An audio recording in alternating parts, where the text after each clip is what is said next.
ಕರ್ನಾಟಕದ 7 ಜಿಲ್ಲೆಗಳಿಗೆ ಸರ್ ಕೇವಲ 2 ಜಿಲ್ಲೆಗೆ ಮಾತ್ರ ಪ್ರಾತಿನಿಧ್ಯ ಸಿಕ್ಕಿದೆ. ಒಂದು ಬೆಳಗಾವಿ, ಒಂದು ವಿಜಯಪುರ. ಇಲ್ಲಿ ಸತೀಶ್ ಜಾರಕಿಹೊಳಿ ಇದ್ದಾರೆ, ಇಲ್ಲಿ MP ಪಾಟೀಲ್. ಇನ್ನು ಉಳಿದ 5 ಜಿಲ್ಲೆಗಳಿಗೆ ಇನ್ನೂವರೆಗೂ ಪ್ರಾತಿನಿಧ್ಯ ಸಿಕ್ಕಿಲ್ಲ.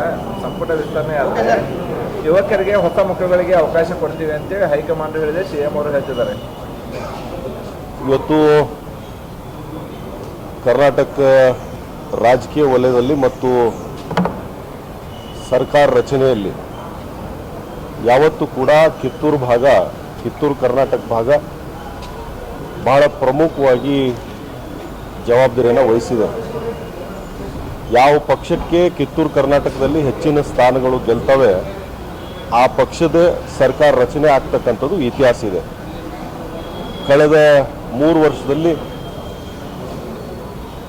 ರಾಜ್ಯದ ಸರ್ಕಾರದಲ್ಲಿ ಒಂದು ಕಿತ್ತೂರು ಕರ್ನಾಟಕ ಭಾಗಕ್ಕೆ ಪ್ರಾತಿನಿಧ್ಯ ಸಿಕ್ಕಿದ್ದು. ಮೊದಲನೇ ಹಂತದಲ್ಲಿ ಇಬ್ಬರಿಗೆ ಅವಕಾಶ ಸಿಕ್ಕಿದೆ. ಸಂಪುಟ ವಿಸ್ತರಣೆ ಸಂದರ್ಭದಲ್ಲಿ ಇನ್ನು ಹೆಚ್ಚಿನ ಅವಕಾಶಗಳು ಸಿಗ್ತಾವೆ ಅಂತಕ್ಕಂಥ ಭರವಸೆಯಲ್ಲಿ ನಾನಿದ್ದೀನಿ. ಮತ್ತು ಹಾವೇರಿ ಜಿಲ್ಲೆ ಕಳೆದ 3 ವರ್ಷದಿಂದ ನಮಗೆ ಪ್ರಾತಿನಿಧ್ಯ ಇರಲಿಲ್ಲ. ಎಲ್ಲ ನಾಯಕರು ಕೂಡ ಈ ವಿಸ್ತರಣೆಯಲ್ಲಿ ನಮ್ಮ ಜಿಲ್ಲೆಗೆ ಪ್ರಾತಿನಿಧ್ಯ ಕೊಡ್ತಕ್ಕಂಥ ಭರವಸೆಯನ್ನು ಕೊಟ್ಟಿದ್ದಾರೆ. ನಾನು ಕೂಡ ಒಬ್ಬ ಆಕಾಂಕ್ಷಿ ಇದ್ದೀನಿ. 2 ಪ್ರಮುಖ ಉಪಚುನಾವಣೆಗಳು ನಮ್ಮ ಹಾವೇರಿ ಜಿಲ್ಲೆಯಲ್ಲಿ ನಡೆದು, ಒಂದು 2021ರ BJP ಸರ್ಕಾರ ಇದ್ದಾಗ ನಡೆದ ಹಾನಗಲ್ಲಿನ ಉಪಚುನಾವಣೆ ಮತ್ತು ಲೋಕಸಭೆ ಚುನಾವಣೆ ನಂತರ ನಡೆದಂಥ ಶಿಗ್ಗಾಂವ್ ಉಪಚುನಾವಣೆ.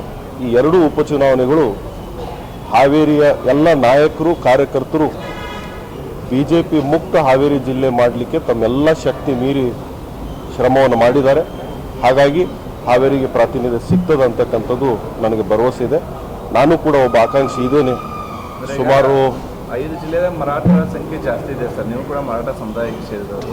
ಹಿಂದೆ ಸಂತೋಷ್ ಲಾಡ್ ಅವರು 2-3 ಸಲ ಮಂತ್ರಿ ಆಗಿದ್ದಾರೆ. ನಿಮಗೆ ಅವಕಾಶ ಸಿಗುತ್ತೆ ಅಂತ ನಿರೀಕ್ಷಿಸಿದ್ದೇನೆ. ಏನು ಹೇಳಿದ್ದಾರೆ ನಾಯಕರು?